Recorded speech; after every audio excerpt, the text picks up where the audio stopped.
नमस्कार, मैं हूं संगीता राय। पूर्वांचल एक्सप्रेस न्यूज के इस वेब पोर्टल में आपका स्वागत है। आइए देखते हैं हमारे संवाददाता राम सकल यादव की यह विशेष रिपोर्ट।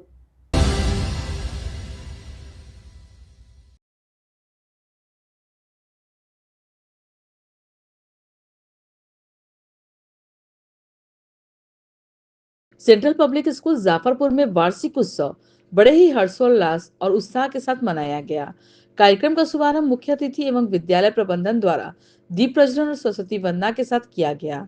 इस अवसर पर विद्यालय परिसर रंग बिरंगी सजावट और आकर्षक मन से सुसज्जित नजर आया। कार्यक्रम में नन्हे मुन्ने बच्चों से लेकर वरिष्ठ विद्यार्थियों तक ने एक से बढ़कर एक सांस्कृतिक प्रस्तुतियां दी। देशभक्ति गीत, समूह नृत्य, एकल अभिनव, नाटक और कविताओं ने दर्शकों का मन मोह लिया। विद्यार्थियों की प्रतिभा और आत्मविश्वास से अभिभावकों को भाव विभोर कर दिया। विद्यालय की प्रधानाचार्य ने अपने संबोधन में कहा कि वार्षिक उत्सव बच्चों के सर्वांगीण विकास का मंच है, जहां वे अपनी छुपी प्रतिभाओं को निखारते हैं। उन्होंने विद्यार्थियों को शिक्षा के साथ साथ नैतिक मूल्यों को अपनाने का संदेश दिया। इस अवसर पर शैक्षणिक, खेलकूद और सांस्कृतिक गतिविधियों में उत्कृष्ट प्रदर्शन करने वाले छात्र छात्राओं को पुरस्कार और प्रमाण पत्र देकर सम्मानित किया गया। कार्यक्रम के अंत में विद्यालय प्रबंधन ने सभी अतिथियों, अभिभावकों और सहयोगी का आभार व्यक्त किया। वार्षिक उत्सव में विद्यालय परिवार की नई ऊर्जा और उत्साह का संचार किया।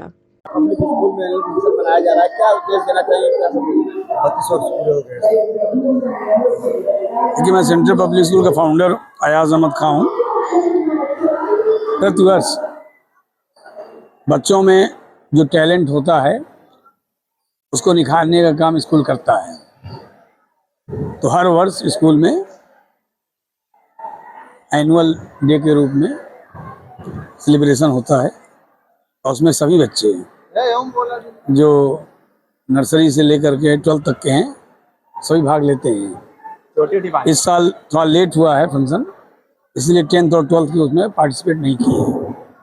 मैं सभी बच्चों को शुभकामनाएं देता हूं, उनके टीचर्स को शुभकामनाएं देता हूं कि जिन्होंने बहुत अच्छा परफॉर्मेंस दे करके स्कूल का नाम आगे बढ़ाया है। क्या कार्यक्रम बहुत हैं उसमें सरस्वती वंदना तो ही है, गणेश वंदना है, दुआ है, डिबेट में पार्लियामेंट में डिबेट है, गज़ल है और पंजाबी हर स्टेट के करीब करीब प्रोग्राम है, डांस है, कश्मीरी डांस है। इस कार्यक्रम के माध्यम से गार्जियंस क्या कहना चाहेंगे, समाज में क्या संदेश है? हाँ, पेरेंट्स यही कहना है कि उनके टीचर्स जो बच्चे उनके पढ़ रहे हैं उनके टीचर्स को कोऑपरेट करें और जो टीचर्स बच्चों को सिलेक्ट करते हैं किसी भी परफॉर्मेंस के लिए तो उसमें अपना 100% योगदान दें ताकि उनके बच्चों का टैलेंट निखरे और फुल सहयोग कर भी रहे हैं उसे। हम देख रहे हैं कि कोई पेरेंट्स पीछे नहीं रह रहा है, खुद चाहता है कि मेरे पेरेंट्स आगे हैं। सबको बहुत शुभकामनाएं। आज central public school Jafarpur Azamgarh का एनुअल फंक्शन चल रहा है। इस फंक्शन में chief guest honourable Sahajanand Rai ji, क्षेत्रीय अध्यक्ष गोरखपुर बीजेपी के रहे हैं। Doctor Santosh Kumar Singh ji, farmer MP, वो भी वन ऑफ द गेस्ट रहे हैं। Special guest honourable Shri Sant Ranjan Srivastava ji, SDM Sagri.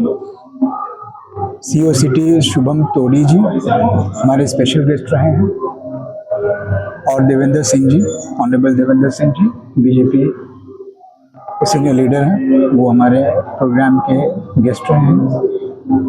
इस प्रोग्राम में हमारे स्टूडेंट्स के ज़रिए तमाम तरह के कल्चरल प्रोग्राम्स जो इंडिया की कल्चरल डाइवर्सिटी रही है उसको रिप्रेजेंट करने की कोशिश की है। कुछ खास रहा सर बच्चों द्वारा प्रस्तुति में इस बार? खास सबसे अहम बात ये रही है कि ये पूरा प्रोग्राम हमारे बच्चों ने ही एंकरिंग के ज़रिए, प्रोग्राम में परफॉर्मेंस के ज़रिए, एज अ वॉलंटियर पेरेंट्स को असिस्ट करने के का जो काम है, ये सारा प्रोग्राम हमारे बच्चों ने ही ऑर्गेनाइज किया है। हमने स्कूल ने एक प्लेटफॉर्म देने की कोशिश की है बच्चों को, उनका जो एरिया ऑफ इंटरेस्ट है, ड्रामा के ज़रिए, सिंगिंग के ज़रिए, डांस के ज़रिए, एंकरिंग के ज़रिए जो उनकी अपनी क्वालिटी है वो पार्टिसिपेट करके अपनी चीज़ों को आपके सामने, हमारे सामने रखने की कोशिश कर रहे हैं। बेहतर शिक्षा के लिए अभिभावकों से क्या अपेक्षाएं होती हैं कि स्कूल के प्रबंधन की, और कितने खरे उतर रहे हैं आपके लिए? देखिए, हमारा 1994 में ये स्कूल इस्टेब्लिश हुआ था और उस दिन से आज तक में करीब 32 साल 32 इयर्स हो गए हैं और हमने सीबीएसई के नियम कायदों को, गवर्नमेंट के नियम कायदों को इन लेटर एंड स्पिरिट इम्प्लीमेंट किया है। ट्रेंड क्वालिटी टीचिंग स्टाफ रखा है। फैसिलिटीज़ वो सारी जो लैब, कंप्यूटर लैब्स हैं या वेंटिलेटेड क्लासरूम्स हैं, बस की फैसिलिटीज़ है, स्पोर्ट्स का ग्राउंड है, साइंस एग्जीबिशन है, वो सारी चीज़ें जो गवर्नमेंट की गाइडलाइंस में आती हैं उसके अकॉर्डिंग हम देने की पूरी कोशिश करते हैं। पेरेंट्स की जहाँ तक बात है, दे आर रियली हैप्पी क्योंकि उनका ट्रस्ट हमारे में पिछले 32 साल से बना हुआ है और इस दौरान हमने डॉक्टर्स के फॉर्म में, इंजीनियर्स के फॉर्म में, सीए के फॉर्म में, मीडिया प्रोफेशनल्स के नाम पे हमारे बच्चे अलग अलग फील्ड में जाके अपनी सर्विसेज दे रहे हैं। तो पेरेंट्स आर रियली सेटिस्फाइड और वो पीटीएम में भी आने की कोशिश करते हैं। बस हमारी रिक्वेस्ट एक होती है कि हम अपने तरफ से बेस्ट देने की पूरी कोशिश कर रहे हैं, बच्चों को प्लेटफॉर्म देने की कोशिश कर रहे हैं। आपका सहयोग हमें और चीज़ों को काम करने को आसानी करने में आसानी है। बच्चों से सर क्या कहेंगे? अभी बोर्ड एग्जाम भी है तो उन बच्चों से क्या कहेंगे जो इस बार आप क्या सर बोर्ड एग्जाम दे रहे हैं, किस तरह से मोटिवेट करेंगे? क्लास 10 एंड 12th के जो बोर्ड एग्जामिनेशन में बच्चे हमारे इस साल अपीयर होने जा रहे हैं, उनसे सिर्फ दो बातों पे फोकस करने की ज़रूरत है। स्ट्रेस लेने से प्रॉब्लम होगी, तो स्ट्रेस ना लें।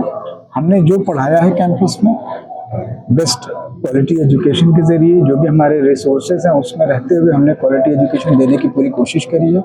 आप अपना हार्ड वर्क करिए, सिलेबस को ध्यान में रखते हुए, टाइम मैनेजमेंट को ध्यान में रखते हुए, और सीबीएसई के जो गाइडलाइंस हैं जो एडमिट कार्ड पे दी गई हैं, time to time social media के ज़रिए भी गाइडलाइंस उनकी आ रही हैं कि क्या हमें एग्ज़ाम में करना चाहिए, क्या नहीं करना चाहिए।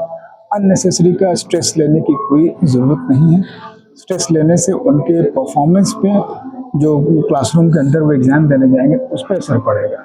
और हम एज ए स्कूल मैनेजमेंट अपने बच्चों को अपने विद्यालय से सेंटर तक जाने की फैसिलिटीज़ दे रहे हैं, स्पेशली मुबारकपुर में दे रहे हैं, ताकि वो आने जाने की जो इनकन्वीनियंस है वो उनको ना हो। Thank you.